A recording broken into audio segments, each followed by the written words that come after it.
इस दुनिया को ये हुआ क्या? कहीं पर ठरकी बुड्ढा तो कहीं पर हरामी बुड्ढा। हे बाबा भोसड़ी वाले, अब क्या रिलेशनशिप के नाम पर बकचोदी बस बुड्ढे ही पेलेंगे क्या? इस पूरे दुनिया में इन दोनों को छोड़कर कोई और लड़की नहीं है जो बकचोदी के मामले में इन दो बुड्ढों को भी पीछे छोड़ दे? क्योंकि मारी छोरियां छोरों से कम है के? लेकिन आपने बाबा जी मेरा तो दिल ही तोड़ दिया।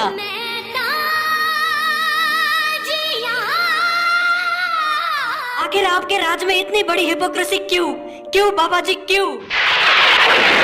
तो क्या हाल है आप सबका? तो यार आज हम बात करेंगे बॉलीवुड की एक और ऐसी एक्ट्रेस के बारे में जिसके कांडों के चर्चे मार्केट में कुछ इस कदर बहते हैं जैसे किसी गंदी गटर में सुअर की टट्टी, और जिनका ड्रग्स माफियाओं के साथ मिलना जुलना चलता रहता है। और ये इतनी ज्यादा पॉपुलर है कि कल दीपिका पादुकोण गई थी। दीपिका पादुकोण कौन है? दीपिका पादुकोण कौन है? छोरो इतनी भी कोई पॉपुलर नहीं है।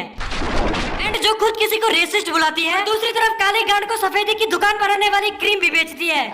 It's not just ignorance, but it's also racist. Two people of similar color are not the same people. Wait a minute. Who are you? And तुम्हारे जनरल इन्फॉर्मेशन के लिए बता दूं कि इसने अपनी सुनहरी शक्ल चमकाने के लिए प्लास्टिक सर्जरी भी करवा के रखा है। मतलब ये उन लोगों में से है जिनके अंदर चूतियापन वाले सारे गुण शरीर के हर छेद से दौड़ रहा होता है, लेकिन किसी दूसरे को चूतिया बुलाने में इन्हें बड़ा मजा आता है। मजा आया। और प्लास्टिक सर्जरी की वजह से बॉलीवुड की इस हाईएस्ट पेड एक्ट्रेस को लोकल और इंटरनेशनल लोग इसे दीपिका पादुकोण के नाम से जानते हैं, जिसका नाम 2018 में पूरे एशिया की टॉप सेक्सी लड़कियों में आ चुका है प्लास्टिक सर्जरी की वजह से। एंड इनकी गिनती बॉलीवुड के उन चुनिंदा लोगों में होता है जो अपने आप को एक पॉपुलर सेलिब्रिटी दिखाने के लिए इंटरनेट से फेक फॉलोअर्स खरीदते हैं ताकि कोई भी साधारण इंसान इनकी सोशल मीडिया अकाउंट देखकर बोले अरे ये तो एक सेलिब्रिटी है। एंड उन्हीं अकाउंट्स पर ये विलायती चड्डियां बेचकर उन विलायती कंपनी से अपने हर एक पोस्ट के लिए 1 से 2 करोड़ रुपया चार्ज करके उन कंपनीज का बड़े ही प्यार से चूतिया काट देती है। This is business. और इसकी रिलेशनशिप स्टेटस जिसे सुनने के बाद शायद हमारे महेश भोसड़ी वाले भी बिस्तर से कूदकर अपनी जान दे देंगे। भगवान करे मेरी ये बात सच हो जाए। ऊपर से बिस्तर की हाइट भी चाचा जी के हिसाब से बहुत ज्यादा ऊंचा है, तो मरना तो कंफर्म है। सही पकड़े हैं। तो दीपिका पादुकोण की ऑफिशियल प्यार मोहब्बत वाली जिंदगी का आरंभ होता है निहार पांड्या के साथ, जो हार्दिक पांड्या का भाई तो बिल्कुल नहीं है। और इसके साथ हमारी दीदी 3 सालों तक लिविंग रिलेशनशिप में थी। अब लिविंग रिलेशनशिप का मतलब समझते हो ना तुम लोग? अगर नहीं भी समझते तो भी कोई बात नहीं, क्योंकि मैं बैठा हूँ ना तुम्हें समझाने के लिए। तो लिविंग रिलेशनशिप का साफ मतलब ये होता है गाड़ी चाहे तुम जैसे मर्जी चला सकते हो बट उसका पेपर नहीं बनवा सकते। और कसम बाबा भोसड़ी वाले की, मेंटोस जिंदगी से भी ज्यादा मजेदार है ये वाला जिंदगी। लेकिन हमारी दीदी 3 सालों तक सेम ड्राइवर के साथ रहने के बाद दीदी उससे बोर हो जाती है और उसे टाटा बाय बाय कर देती है। Bye bye tata goodbye. और उसके जगह पर उपेन पटेल का वेलकम करती है। लेकिन बदकिस्मती से इन भाई साहब को दीपिका की गाड़ी चलाने का शुभ अवसर बस कुछ ही दिनों के लिए प्राप्त होता है, क्योंकि दीदी का सबके लिए धड़कने वाला दिल अब महेंद्र सिंह धोनी पे आ गया था।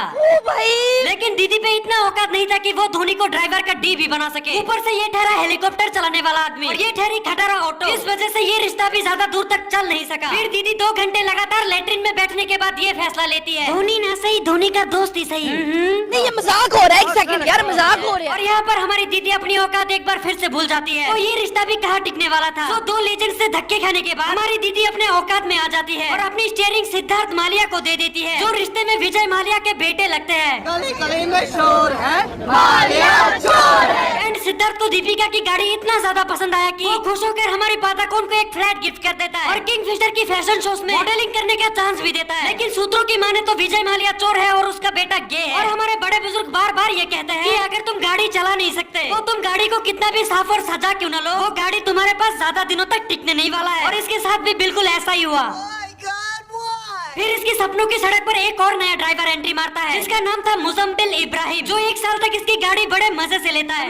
मेरा मतलब चलाता है। लेकिन 1 साल में हमारी दीदी इससे भी बोर हो जाती है। ऐसे मोहब्बत नहीं चलती। बट इस बार मैडम अपने लिए जो ड्राइवर चूज करती है वो कोई ऐसा वैसा साधारण ड्राइवर नहीं है। साइकिल से लेकर मारुति 800 तक हर तरह की चीजों को चलाने का परम ज्ञान प्राप्त है इन भाई साहब को। और इस लेजेंडरियस ड्राइवर को बॉलीवुड की 70% लड़कियां अपना एक्स कहकर बुलाती है। और हमारे जैसे तमाशा देखने वाले लोग इसे रणवीर कपूर के नाम से जानते हैं। बट इन भाई साहब के साथ दीदी की स्टोरी में एक ट्विस्ट आता है। नॉर्मली हर बार हमारी दीदी बोर हो जाती है, लेकिन इस बार तो रणवीर कपूर से धोखा मिलने के बाद हमारी दीदी डिप्रेशन में चली जाती है।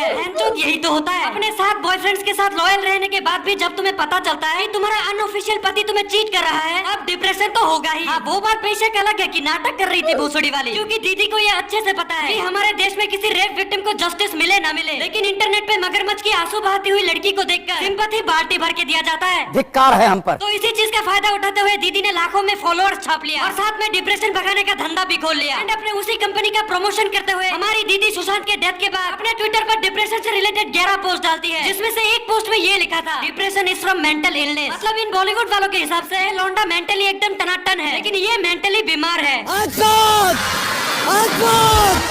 साथ डीजे वाले बाबुओं के साथ अपना गाना बजा लेने के बाद फाइनली इन्हें अपना सपनों का राजकुमार मिल ही जाता है। फिल्म में मुझे शायद ही रानी नहीं मिली, लेकिन मुझे रियल लाइफ में मुझे मेरी रानी मिल गई। And I love you. अरे दीदी, सारा खजाना तो अपने गरीबों में बांट दिया, अब राजकुमार के हाथ में खाली कटोरा थमाकर ये ब्लूटूथ चुम्मी देने का मतलब क्या बनता है? डिजिटल इंडिया पाएंगे कि माँ खा जाता।